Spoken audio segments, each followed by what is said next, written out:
এবার যেদিকে নজর রাখতে হচ্ছে বিজেপির ফ্যাক্ট ফাইন্ডিং টিম কেন্দ্রীয় প্রতিনিধি দল তারা রাজ্যে রয়েছে ভোট পরবর্তী হিংসার অভিযোগ খতিয়ে দেখতে। আর এই মুহূর্তে জয়নগরে রয়েছে বিজেপির কেন্দ্রীয় প্রতিনিধি দলের সদস্যরা। এর আগে আমরা দেখেছি যে বিক্ষোভের মুখেও পড়তে হয়েছে এবং বিজেপি কর্মী সমর্থকদেরই বিক্ষোভের মুখে পড়তে হয়েছে। বিজেপি কর্মী সমর্থকদের অভিযোগ ছিল যে তাদের বক্তব্য, যারা আক্রান্ত তাদের বক্তব্য শোনা হচ্ছে না, এই অভিযোগ তারা করছিল। এবং আমরা দেখলাম সেই ছবি যখন বিপ্লব দেবের গাড়ি আটকে বিক্ষোভ দেখান। আর এই মুহূর্তে জয়নগরে বিজেপির ফ্যাক্ট ফাইন্ডিং টিমের সদস্যরা তারা পৌঁছে গিয়েছেন, আক্রান্তদের সঙ্গে তারা কথা বলবেন বলেই জানা যাচ্ছে। এই মুহূর্তের আরো আপডেট আমরা নেব। অয়ন ঘোষাল সরাসরি রয়েছেন আমাদের সঙ্গে। অয়ন, এই মুহূর্তে ঠিক কি খবর পাওয়া যাচ্ছে?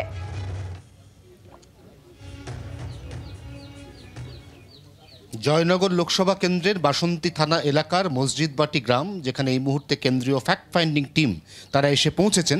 আমি তারা যে বাড়িতে এসে পৌঁছেছেন আগে সেই বাড়ির ছবিটা আমার ক্যামেরা বন্ধু মিন্টু বসাকের মাধ্যমে দেখাই। এই বাড়িতে 4 জুন ভোটের ফল ঘোষণার পরের দিন রাত থেকে 5 জুন পর্যন্ত লাগাতার ভাঙচুর চলেছে। এই বাড়ির প্রতিটা কর্নার এখানে আমরা দেখতে পাচ্ছি ভেঙে ভেঙে রাস্তার মধ্যে অ্যাসবেস্টাসের টাইল পড়ে রয়েছে, আদলা ইট পড়ে রয়েছে এবং যতদূর পর্যন্ত আমরা ক্যামেরা নিয়ে হাঁটতে থাকবো ততদূর পর্যন্ত একটা তাণ্ডবের চিহ্ন রয়েছে। এখন প্রশ্ন, কারা এই তাণ্ডব চালালেন? এই দোকান বা তার পেছনে যে লাগোয়া বাড়িটি সেটি কার? আমরা সরাসরি যার বাড়ি বা দোকান তার এক বন্ধুর সাথে কথা বলবো, কারণ এটি আসলে যার বাড়ি বা দোকান তিনি 5 তারিখ থেকে ঘর ছাড়া। তিনি এখন কোথায় সেটা তো আপনারা বলতে চাইছেন না আমাকে, কিন্তু কথা হচ্ছে যে কি হলো আমাকে একটু আগে বলুন, কি হলো 4 তারিখ রাত থেকে শুরু করে 5 তারিখ দুপুর পর্যন্ত এই ঘরের ওপর, এই বাড়ির ওপর কি হলো? ভারতীয় জনতা পার্টি করার অপরাধে গোসবা বিধানসভার বিপ্রদাসপুর অঞ্চল, এই মসজিদবাটি অঞ্চলটায় আমরা বিজেপি থেকে লিড পাই। তারপর থেকে হ্যাঁ, আপনারা লিড পেয়েছি। এটাই হচ্ছে আমাদের অপরাধ। আমরা বিজেপি করেছি এবং এই অঞ্চল লিড দিয়েছি, এটাই হচ্ছে অপরাধ। 4 জুন থেকে 5 তারিখ আমার বন্ধু বা আমার একজন সদস্য, পঞ্চায়েত সদস্য রাহুল, দলের একজন দলের সাধারণ কর্মী এবং হ্যাঁ বুথে বসেছিল। এখানে যেদিন ভোট হয় বুথেও বসেছিল। আপনারা লিড পেলেন, তারপর কি হলো? তারপর লাগাতার এই যে আক্রমণ চলছে, ঘরদোর ভাঙচুর চলছে এবং মারার হুমকি। রাহুল এখন কোথায়?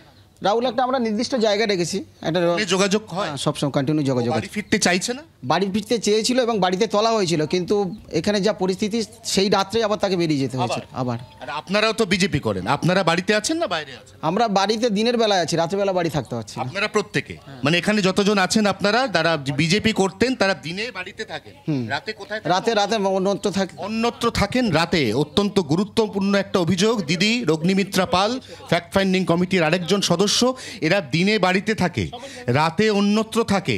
আর এই যার বাড়ি বা দোকান ভেঙে দিয়েছে সে বাড়ি ফেরে না, মাঝে একবার ফেরানোর চেষ্টা হয়েছিল, কয়েক ঘন্টার মধ্যে তাকে আবার অন্য কোথাও পাঠিয়ে দিতে হয়েছে। কি বলবেন?